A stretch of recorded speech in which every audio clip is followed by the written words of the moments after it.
So one of the mantras in the book, I guess, is this idea of small data before big data, right? So before you generate reams of data with surveys and other tools, go and have these conversations and generate small data, which is, insights about maybe a couple of people, or maybe it's 10 people, or maybe it's just 5 people.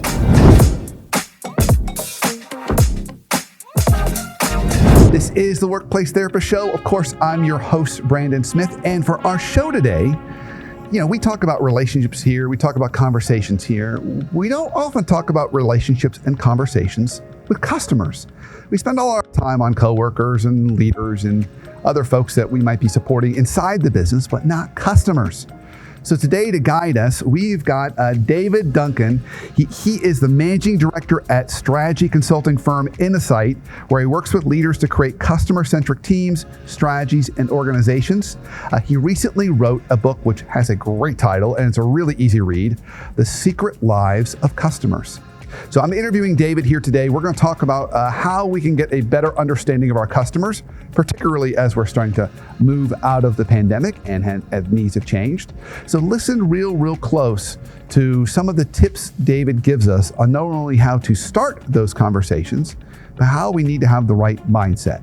As always, I took lots of notes, so stay tuned to the very end where I hit some of the highlights of our conversations so you can get better at learning about your customers starting tomorrow.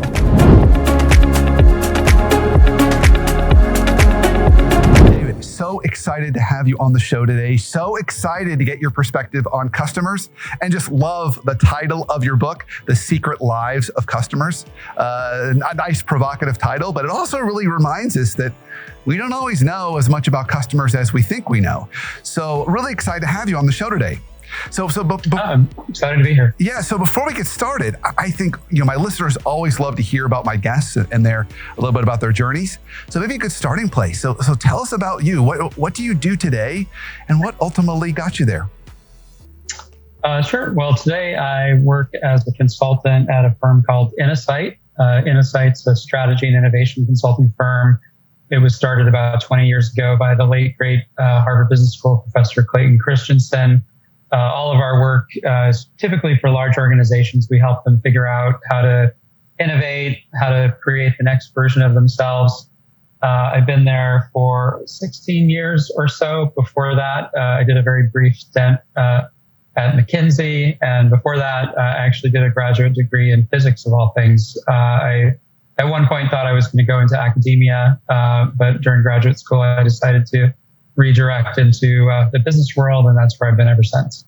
Excellent. Well, that's great. Sounds like an adventurous career and a fun one, helping companies deal with some of these important challenges and real challenges.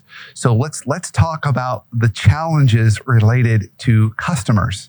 So before we jump into actually the meat of the book, I think a nice starting question: why'd you write it? What was the prompt for you that made you say to yourself, I need to kind of bring this to the world? Yeah, there are a few reasons, but there's some personal reasons and professional reasons. I'd say the personal reason was I always just wanted to take a crack at writing a book on my own. I have long been a kind of frustrated wannabe writer. At least I've imagined myself to be. I had the chance to co-author a couple of books over the years. But I wanted to try and write one on my own. And I love books. It's one of the things I spend the most time on is reading. And I probably spend even more time acquiring them and not reading them, but it's one of my favorite things. And so I've always really admired authors. And so I wanted to see if I could, pull off actually writing one. So that was kind of a personal perspective.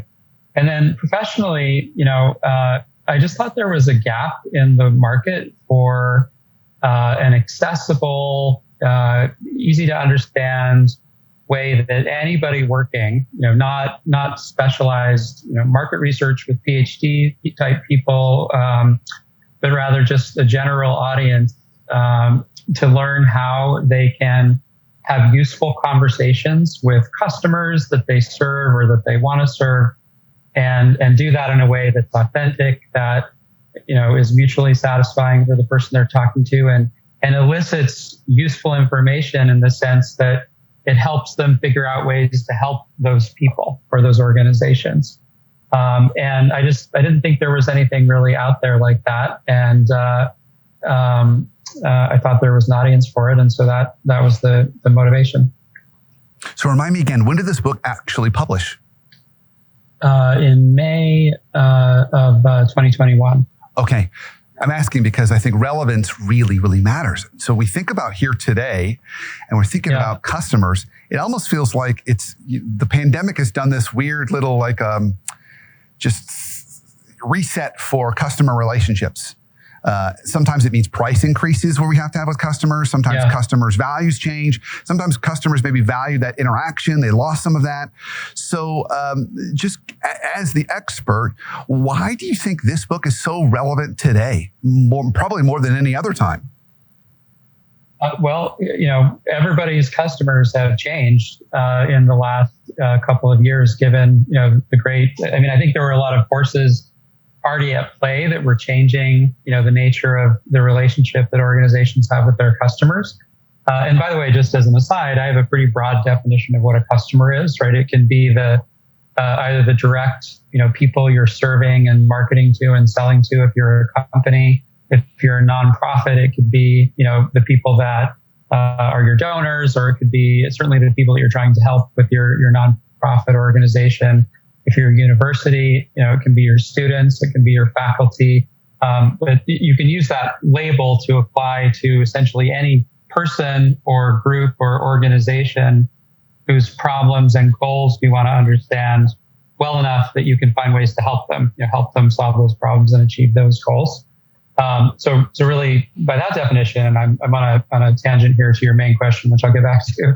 By that definition, everybody in an organization has customers, right? The obvious suspects, like people working in sales or marketing or product development, they need to worry about the customers of the organization directly. But even internal people, if you're working in HR, the employees of the organization are in a sense your customers, like people whose problems and goals you want to understand so you can help them. If you're a manager with a team, well, your team members are your customers in the same sense. And so there's this universal need for a skill set to be able to understand the problems and goals people have, so that you can serve them better. And, getting back to your question, why is this so important now? Well, I think it's always been important, but particularly in the last couple of years, when everybody's context has changed. You think back to the early days of the pandemic, where overnight we flipped from going to schools and going to workplaces and having our kids go to schools and going to doctor's offices to attempting to do all of that remotely. And then now we're kind of migrating back to some new equilibrium, which I don't think we've reached yet in terms of just in the case of work, like hybrid, in person versus virtual. And so in those times of change, there's an imperative for organizations to take a fresh look at, the problems and goals of their customers and figure out, are the solutions we had before still relevant? Do we need to update them or scrap them and overhaul them for this new reality? And I think that's what everybody's doing these days. It sounds like everybody has the opportunity to rethink and revisit their relationships with their customers and what their customers want and need right now, and how that may have changed over the pandemic. And it might be that they are really hungry for things they've missed, or it might be that their needs have changed, sounds like. And I love the fact to make that important distinction that we all have customers, whether they're internal customers, like you think about serving another department, like our HR business partners that maybe support a senior leader in another department, all the way down to the external customers that we might be interacting with every day, patients, students, who knows. That's beautiful. Yeah. Okay, well, so I think then now that we've got I love that you set up our definition of customers, why this is important. So then naturally, we got to go to, where do we start? What's our starting place? How do we start the process of understanding our customers? So the way I lay that out in the book is, if you want to be able to understand the customers, there are a few things you have to learn. And there are three things in particular. There's a language, a method, and a mindset associated with being able to do that, to understand customers. And what do I mean by language? Well, every craft there is out there, whether it's medicine or law or accounting, they all have a kind of specialized vocabulary that they use, which are the terms of art of their field, that people who practice those crafts speak to one another and, confuse the rest of us because we don't speak that language. But that sort of set the terms of what it is they do. And I think it's the same thing for this craft of being able to understand customers. You need a kind of specialized vocabulary that that both defines what it is you want to know about customers. Like if I were going to interview and try to understand you, there are tons of things that I could learn about you that would be really interesting, but only some of those things are going to help you solve your problems and achieve your goals. Right? So what are the pieces of information you're trying to understand about things in the first place?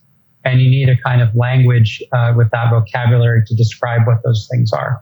And we can talk more about what that language consists of in a bit, but that's the first piece, right? So then you need a method, which is a way to then go out in the world or somehow gather that information about the person or organization of interest, the customer, to pull it out of either observations or conversations or other types of methods of getting data, interpret it and get insight out of it, right? That you can then feed into whatever it is the problem is you're trying to solve. If you're trying to create a better product or a solution or just do a better job serving them.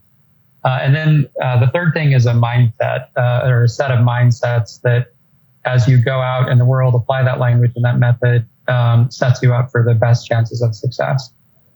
So when you say mindset, what do you mean by that? So what I mean by that is, so one of the, I'd say the main technique that I advocate for and describe in the book is just the direct one-on-one interview. And I'm not saying that's the only technique for understanding a customer, but it's something that everybody, I believe, should know how to do because it's always useful. And it's often the best source of insight about a potential opportunity to help a customer. Yeah. So as you go into conversations like that, there are certain mindsets you want to have ideally programmed into your brain so that they lead to a good place. So, for example, one is this idea of going in with a beginner's mind and not going in with preconceptions about what you're going to learn, assumptions about what that person needs, assumptions about your own products or solutions and why they're so great or not so great. You really want to kind of go in with a blank canvas so you can hear what they're being said and you can get that information the language describes. I think another mindset is just a bias towards going out and having these conversations. I think a lot of times people hesitate to do it because they think they need to prepare, really scientifically and rigorously and make sure they've got all their questions right and that they've got the same level of design that you might into a data-driven survey. When if you just go have a conversation, you're going to learn so much in the first minute that's going to throw out your whole plan that you spent all that time making. So just a bias towards action is another example of a great mindset. And there's a couple of others that I describe in the book. So a couple of things. First, what surprised me in this was I didn't expect you to say, gosh, you just need to go old school. Have the conversation, grab a cup of coffee, sit down, say, tell me about what's going on. How have we served your needs? How have we not served your needs? What do you see as your needs going forward? I mean, any kind of open-ended, curious questions. I would have expected you to say, well, you need to leverage the latest technology and create an app that you can send out to your customers and have them in 34 seconds answer the app, and that'll give you all the data you need. So I'm surprised by that. What is the power of the conversation over, say, survey tools or other ways to kind of gather mass collections of data? Yeah, that's a great question. I think all of those things can be useful and they have value. I just wouldn't do them first. And the reason is, as soon as companies very much want, they want and need data in order to, validate decisions that they're going to make about what to do or not do. And the culture and the norms and the metrics of organizations reinforce that emphasis on data as being the thing that you need to make any decision or any kind of move. But so often that that kind of culture of data obsession, it becomes so dominant that you're just shuffling numbers back and forth that might be disconnected from the actual reality of what customers really care about, or that are connected to the value that you're really creating for them. You might even not understand the value you're creating for them. And so one of the mantras in the book, I guess, is this idea of small data before big data, right? So before you generate reams of data with surveys and other tools, go and have these conversations and generate small data, which is, insights about maybe a couple of people, or maybe it's 10 people, or maybe it's just 5 people.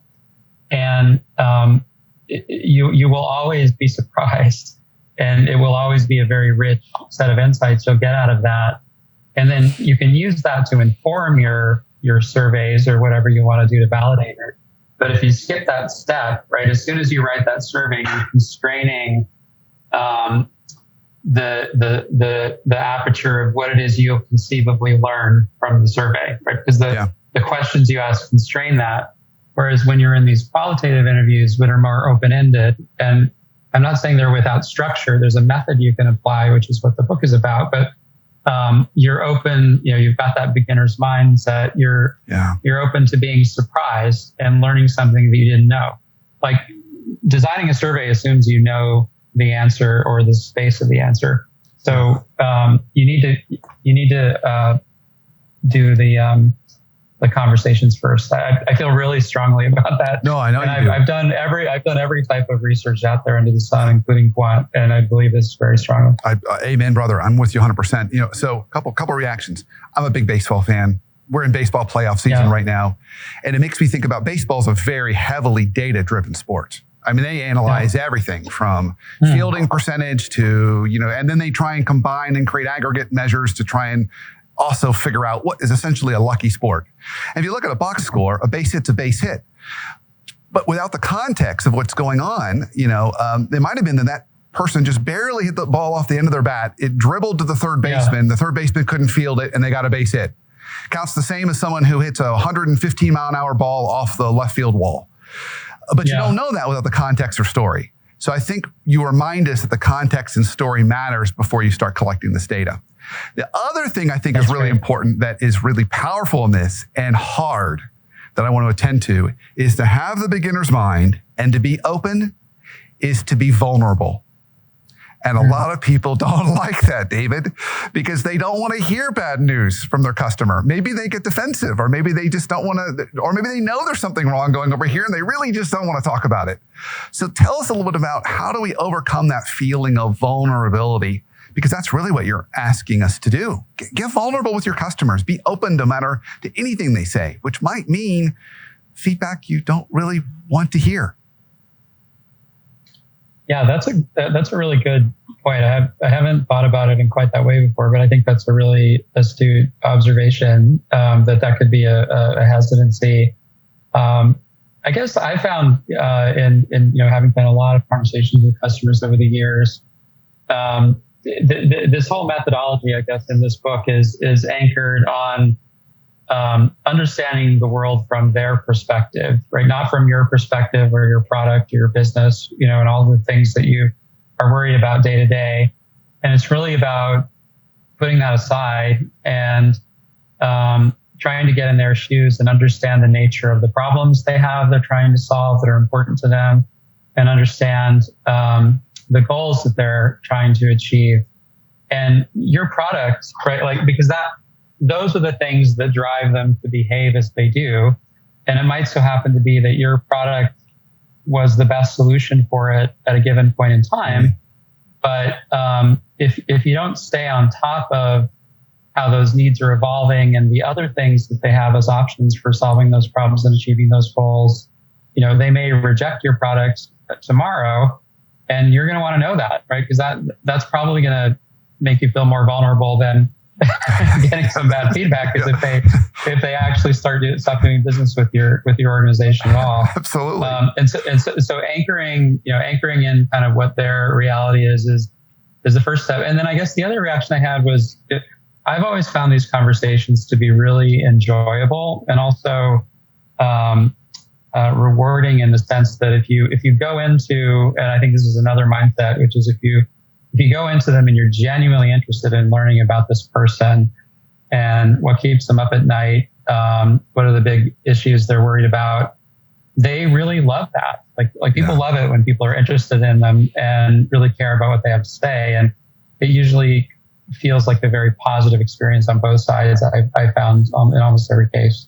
I love that. You're really speaking about empathy, compassion, understanding. And I love the fact that you said, if you just invite the person to that conversation and you get curious, they're going to come away experiencing you as really empathetic, which even if they deliver news that maybe you don't want to hear, you're actually strengthening the customer relationship by having the conversation. So 100%, I love that you're kind of encouraging us to go down that path. So there's something else I've been really curious about, I wanted to ask you about. So this concept of jobs to be done. I would love for you to share a little bit about that, because I think that's a kind of a natural extension. Once we kind of identify customer needs, we need to figure out something around jobs to be done and how we fit into that. Yeah, so jobs to be done is an element of that language or vocabulary I was referring to earlier, and the term itself has been around for 20 plus years. I first heard about it from Clay Christensen, the founder of our firm. He would talk about it all the time. And although I know there were other folks involved in I think developing that idea in the early days. And we've been using it at Innosight, my firm, for the past 20 years or so. And we've developed a whole set of methods around. And so when we say jobs to be done, we're referring to a kind of toolkit, right, for understanding customers and solving different types of problems with customers. But the term itself refers to a really simple model for explaining why customers do what they do. In particular, why do we pull certain solutions, if it's a product or a service, into our lives and reject others, right? What's the motivation behind you buying that book, or somebody listening to your podcast, or me drinking this cup of coffee right now? What was the motivation behind us pulling that into our lives and reject others? Well, it's not products themselves that sort of pull us like magnets, right? Rather, it's as we live our lives, stuff happens to us and problems pop up we want to solve, goals we want to achieve, or in this language of jobs, we say jobs arise that we want to get done. And when they pop up, we look around for a solution to hire, right? So we use jobs as a kind of metaphor and say that we hire products and services to get important jobs done in our lives, just like we might hire somebody to babysit our kids or, fix a leaky pipe in our house. We hire products and services.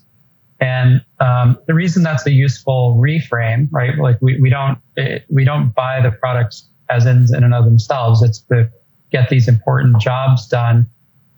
Is that's the causality, right, behind why I'm buying it. So if you can, and that relates back to this idea of what do you need to do to understand customers? Well, one of the things you really want to do is understand what are the jobs they're trying to get done, because that then is the root that you're going to solve for with whatever it is you're going to innovate to try to help them. Beautiful. So I have a question about today for you that I'm really curious about, because I know you do so much of this work with companies and customers and looking at this. It's almost like the distinction between needs and wants to a certain degree. So here's what I'm getting at this. So in my neighborhood now, Amazon trucks are all over the place, right? We see Amazon delivering stuff all the time. And now they've got on the side of the Amazon truck, and I'm going to butcher it, but it says something to this effect. It says, fast delivery and low price. And then it says, pick two. So basically they're saying you can have fast delivery and low price. But nowhere in there does it say anything about great customer service, because that's just not what Amazon's business model is. It's not so much about customer service, it's fast delivery and low price. That's what they're kind of marketing on. So I'm curious from your perspective, kind of coming out of the pandemic, obviously customers want convenience, they want fast delivery, they want low price. Where do relationships fit in this now? I mean, is that a want, or is that a latent need that maybe we actually need more than we say we need? I'd be curious because, even with consulting firms, my daughter interned with a consulting firm this summer. I'm not going to name the name, but a big firm. And she said, I went into the office, Dad, during the week and no one was there. Everyone was working remotely. Well, that's probably not a sustainable model for consulting firms to not be at the client site, experiencing the business and building relationships. But right now, that's a little bit of the new normal. So I'd be curious how that relational element fits into the world we're in right now. If that's an opportunity for companies, if they need to steer away from it. I don't. Any answers? I don't know what's going on, David. I'd be open to any answer you might have around that. Well, I'll do my best. And if I look at it from the perspective of this jobs to be done model, right? So I would say that, first of all, we all have lots of jobs we want to get done every day, right? And some of them are small things like, I want to satisfy my hunger multiple times a day. So I hire, a sandwich, to get that job done or whatever I'm going to consume. But we also have, social jobs we want to get done, right? Like maybe we want to feel like we're part of a community, or we want to feel connected to somebody, we want somebody to listen to us, or right. Like we have social jobs and we have emotional jobs, like some related to how I want to feel or how I want to not feel. And very often when someone creates a solution for that, for a job, they're solving for multiple jobs at the same time, right? So take my job of satisfying my hunger. Well, you could think about that as let's say for lunch, as a functional job, which is I want to not be hungry anymore. I might also have an emotional job, which is I want to simultaneously feel healthy, right? So, or I want to feel good about what I ate. So instead of hiring a hamburger, I hire a salad to get that job done. So I can solve both at the same time. And then I might have a social job, which is I not only do I want to feel healthy, I want my wife to see that I'm being healthy, right? So I want her to perceive me as healthy. So when I eat my salad, I make sure she sees that I'm like eating a salad. So you think about the whole solution. I was solving for all the three of those jobs at the same time. And when you're trying to understand the customer opportunity, you're usually trying to elicit a range of things they're trying to solve at the same time and kind of how they bundle together. And so to get back to your question about, work and relationships, I think for many people, I think it's really interesting to ask the question, why do people hire companies? Right. So, and I wrote an article which nobody read because it was behind a paywall. But it's called why do your employees hire you? Right. Meaning, you know why you hire your employees, but why do they hire your company? Yeah. And usually when we go to work somewhere, there's a whole bunch of functional, emotional, social jobs we're trying to solve for. So functional things are like, I need to pay my bills, provide for my family. Maybe I want to learn and develop as a professional, whatever I might do. Then there are emotional jobs. I might want to feel successful, or I want to feel like an adult, or and then there are lots of social jobs. Maybe I want to feel like I'm part of a community, or that I'm doing something to make a positive difference in the world. And different people who go to work in an organization have different bundles of jobs that they're trying to optimize for, right? And it's really it's a big issue even in our organization as we figure out how do you go back to a world that's either a hybrid world or it's not a completely remote world, because a lot of people get those social jobs done through their work and that having that sense of, maybe not all of them, but like some of like having a sense of community and belonging, connection is a really important job for a lot of people, especially younger people who are just starting out and maybe haven't worked in a place before. Like, how do they, they really want to come into an office and oftentimes and feel connected. And it's sometimes the older people who are like, oh, okay, I'd rather stay home with my family and I'm kind of settled down here. And that's still playing out. I don't think anybody's really figured that out yet. Yeah, it's interesting, kind of wrapping this up. It just sounds like it's so just asking questions. But what makes it so challenging is, and you're really bringing it back to the beginning. It's not like if you ask 50 customers, they're all going to give you the same answer. Now it's so much more complicated than ever before. And you're going to have to figure out how you navigate kind of that buffet. It's almost like rather than people wanting to order combo meal number one, you're going to have to go a lot more a la carte in how you treat maybe employees or customers or all the other folks that fall within that customer bucket. Well, David, this has been fantastic. I ask all my guests this question when we close out the Workplace Therapist podcast. What is one life hack for us on how we can have either better relationships or better conversations, either at home or at work? Yeah, it probably won't surprise you based on this conversation, but I would say just go have these conversations with somebody that you don't know very well, and that is your customer in this very broad sense, right? It could be somebody that your organization serves, or it could be somebody that you as an internal customer, and just try to understand broadly, what their problems are, their goals, and be pretty open about what you're going to learn. And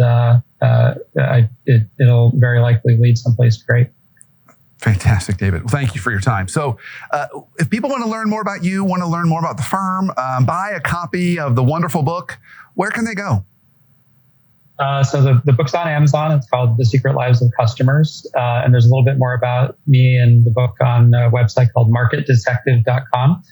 And then my firm is innosight.com. There's a lot more resources there on all of these topics that people are interested in. And Innosight is with two N's, if I remember correctly? Yes, INNOSIGHT.com. Excellent. Okay. Well, David, thank you for the great work you're doing on helping us learn a little bit more about the folks we are trying to serve today as the world continues to change. So keep up the great work, my friend. I really appreciate it.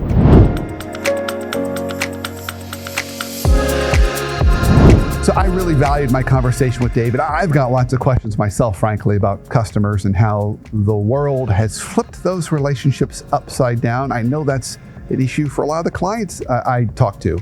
And so David said a couple things for us to be getting our minds right about customers. He said, first of all, he reminds us everyone's got customers. We've all got customers, whether they're internal customers or external customers.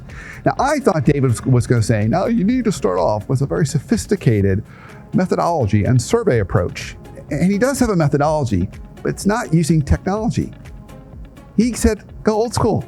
Sit down with these people that you're trying to help or serve, and goodness, ask them questions. Get curious. He said, learn a little bit more about their needs and how you're supporting those needs. And if anything's changed or if there's anything you're not doing as well, learn about that. He said, those are great opportunities for learning. He said, there hasn't been a conversation he's had where he hasn't come out of there feeling like it was well worth his time. But in order for us to do it well, we have to have that beginner's mindset, and we have to embrace vulnerability, folks, because we don't know what they're going to tell us. But that's okay. Just by having the conversation, we're going to build that relationship. You've often heard me talk in the past that curiosity and empathy are the same thing. So David reminds us to start there with those conversations, and he calls it, he says, start with small data versus big data. So we can still do surveys down the road, but start with those conversations with customers first. And that really allows us to get a better understanding of how we need to support them. And then at the end, we had a little bit of conversation around how relationships and some of those social or emotional jobs play into our world today. I think that's still evolving, but also something for us to be aware of, because in the past we'd often bundle all those together, and today it's a little more a la carte. So just asking ourselves the question of what is it the job that we're trying to solve for our customers, and what do they need and want? So I think that gives us some great starting points as we continue to learn more about our customers and how we can not only make a difference with them, but make a difference in the world starting tomorrow.